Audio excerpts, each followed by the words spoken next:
Boa tarde. Como estão vocês? Tudo bem? Prazer estarmos juntos. Muito bom. Como está a vida?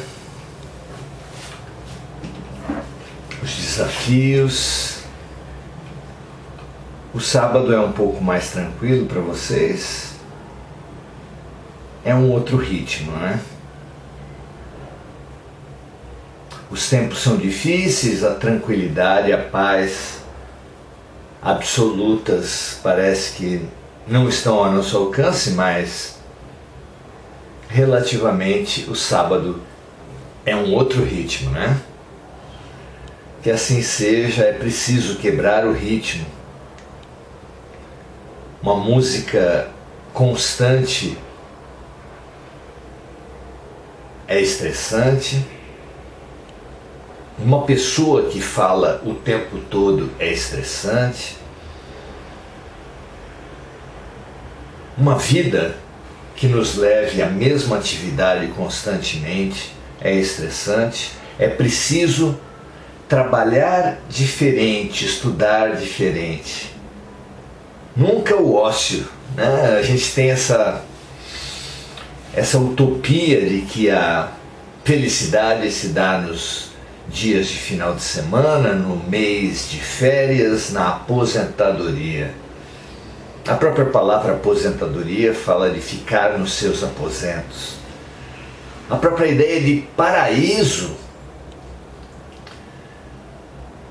remete a uma ociosidade, a tocar harpa, a ficar sentado nas nuvens, na representação que a humanidade fez. É muito interessante isso, né?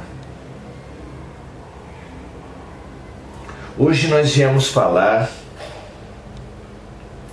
sobre a auto-obsessão que a nossa geração tem vivido.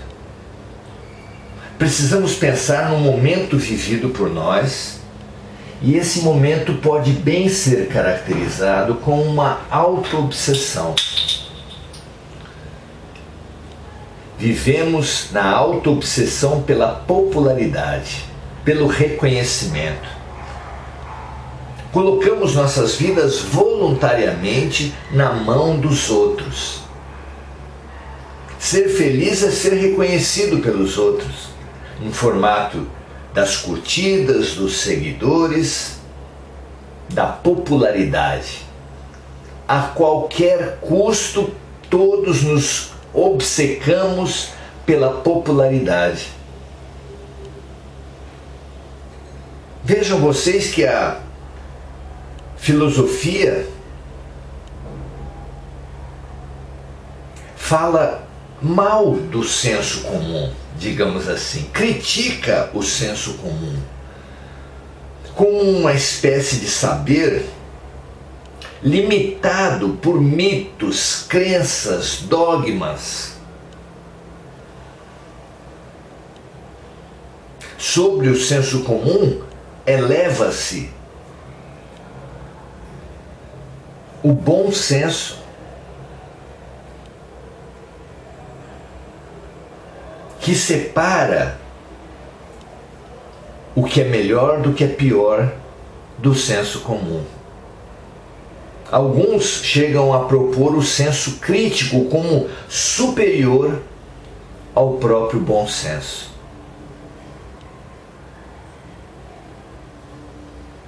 E nós nos entregamos ao senso comum voluntariamente, como se ali estivesse toda a sabedoria do mundo,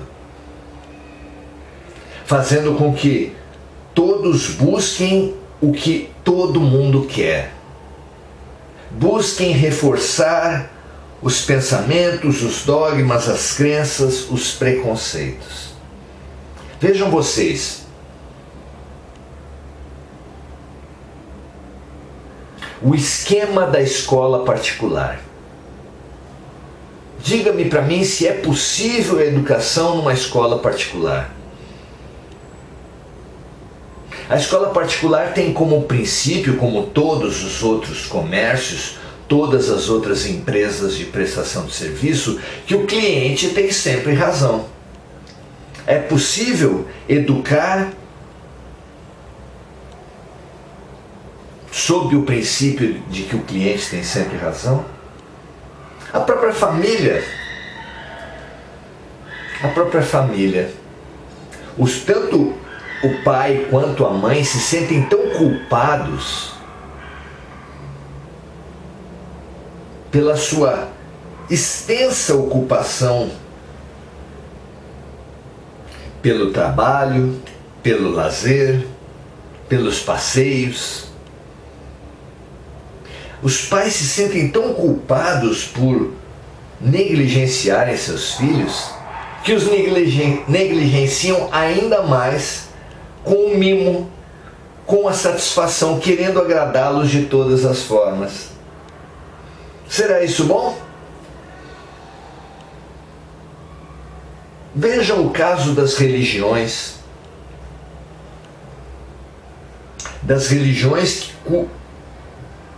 Que têm sacerdotes remunerados, de forma que os líderes religiosos, os sacerdotes, os pastores, devem a sua sobrevivência à contribuição financeira dos fiéis.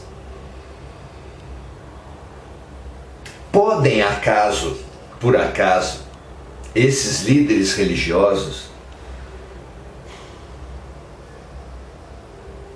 advertir, chacoalhar os seus seguidores? Se a sua própria sobrevivência, se a própria sobrevivência do líder religioso, a própria remuneração do líder religioso, a própria existência da igreja em que ele atua, depende da popularidade, depende da aprovação dos fiéis.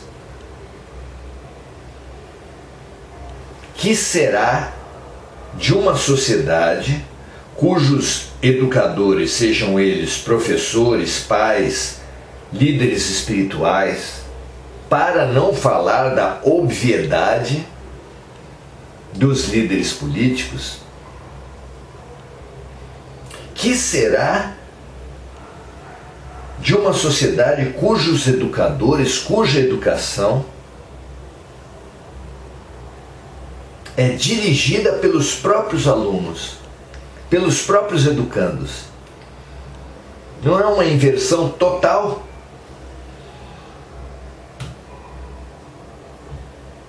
E além de uma inversão total, além do prejuízo para a coletividade,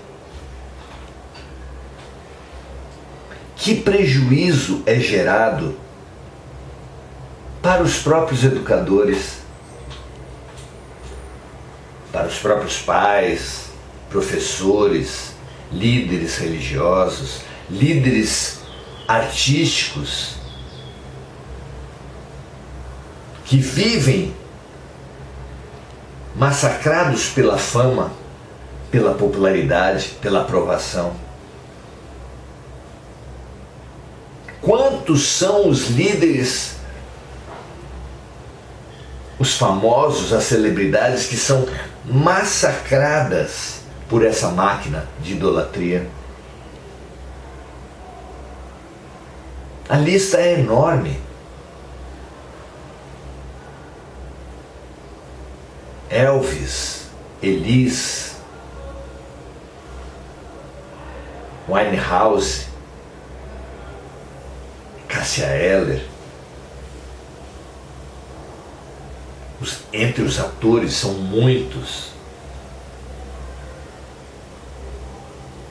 A crise dos jogadores de futebol depois que param de jogar.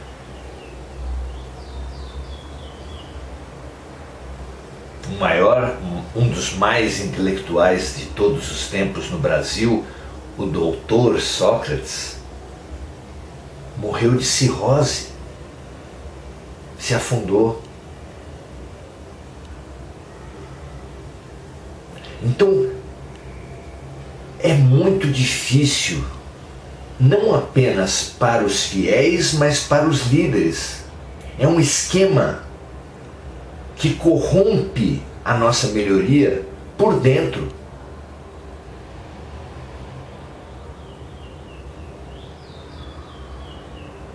Como pode um processo educativo ser dirigido totalmente pelos desejos dos alunos? Uma família ser dirigida pelos desejos dos filhos?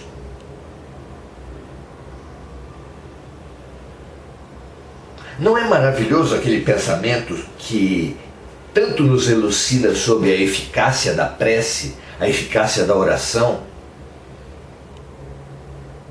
Tema que questiona muitas pessoas sobre a religião, a importância da religião, porque todos já tiveram a experiência de pedir coisas e não ser atendidos.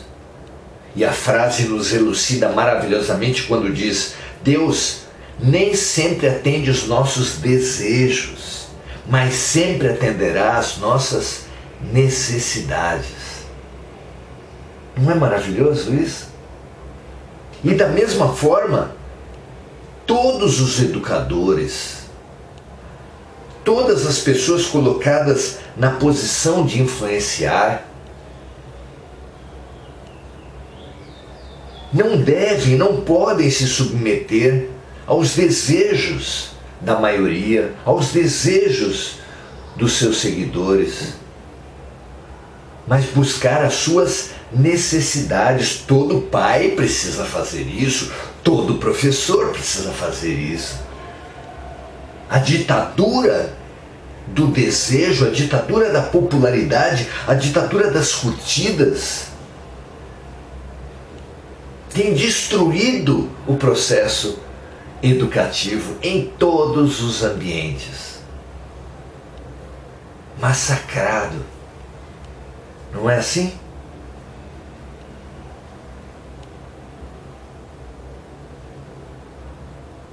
Chamamos os famosinhos da internet de hoje de influenciadores, mas eles são muito mais influenciados pelo sistema da influenciação do que os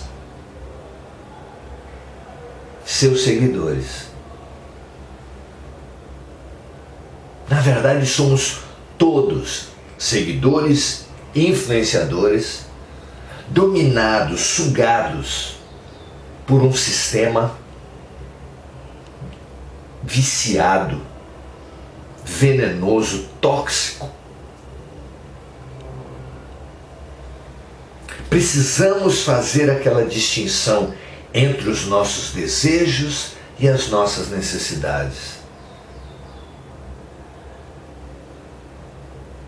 Quem se deixar reger pelos desejos, quem se formar como uma criança mimada, não saberá viver nenhuma frustração. Precisará viver como um rei, atendido sempre, o que é péssimo. Não é à toa que Jesus nos ensinou na oração a pedir que seja feita a vontade de Deus, assim na terra como no céu. Não foi seja feita a minha vontade, assim na terra como no céu. A humanidade é uma guerra de desejos. Qual desejo deve prevalecer? O do marido ou da esposa? O de um grupo ou de outro da família? O do motorista ou do pedestre no trânsito? Ou do motoqueiro? Da esquerda ou da direita na política? Dos evangélicos, católicos, espíritas na disputa de mercado religioso? Essa distorção precisa ser percebida. Por nós mesmos somos os maiores condutores de nossas vidas. A ponto de o maior curador de todos os tempos dizer sempre aos que receberam seus milagres: a tua fé te salvou. Nós somos os maiores condutores, nossos maiores educadores, nossos maiores curadores. E precisamos, nessa posição tão importante que ocupamos em nossas vidas, não há ninguém no universo todo mais poderoso do que nós mesmos no processo de cura, no processo de educação que estamos vivendo.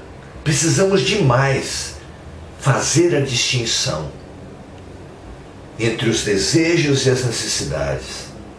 Perceber o quanto é pernicioso para todos nós essa obsessão pelos nossos desejos, essa submissão aos desejos dos outros, e descobrir a riqueza, o grande potencial de crescimento, de expansão do ser, que é deixarmos-nos dirigir pelas nossas necessidades, as necessidades mais profundas, mais verdadeiras, mais viscerais, aquelas que serão sempre atendidas pelo Pai. Aquelas que devem ser o foco dos nossos desejos, dizendo: seja feita a vossa vontade, meu Pai, assim na terra como no céu.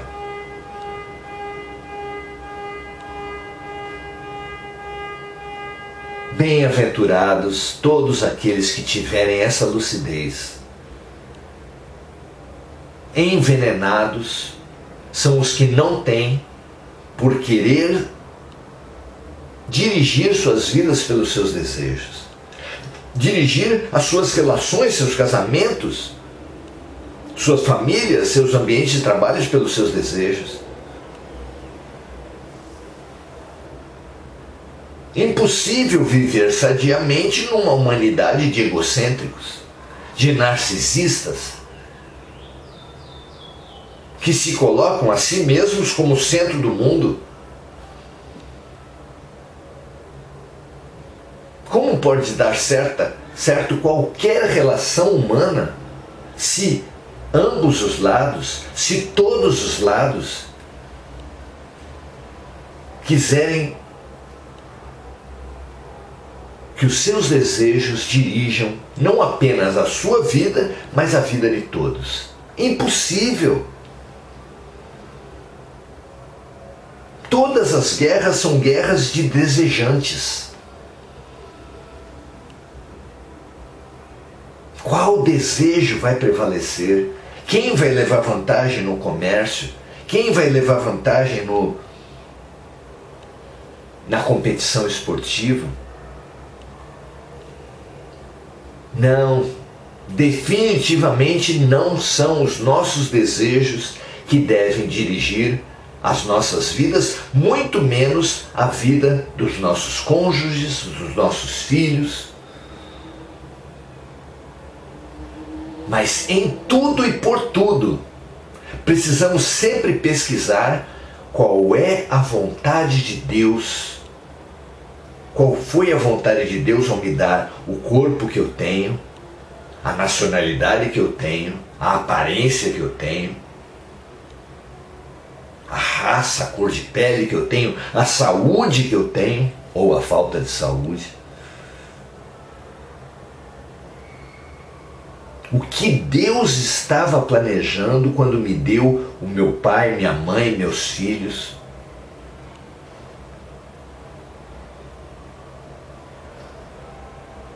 Que libertação é perceber a importância da vontade de Deus, essa que Jesus propôs ser o nosso norte, e tornar essa vontade a diretora de nossas vidas.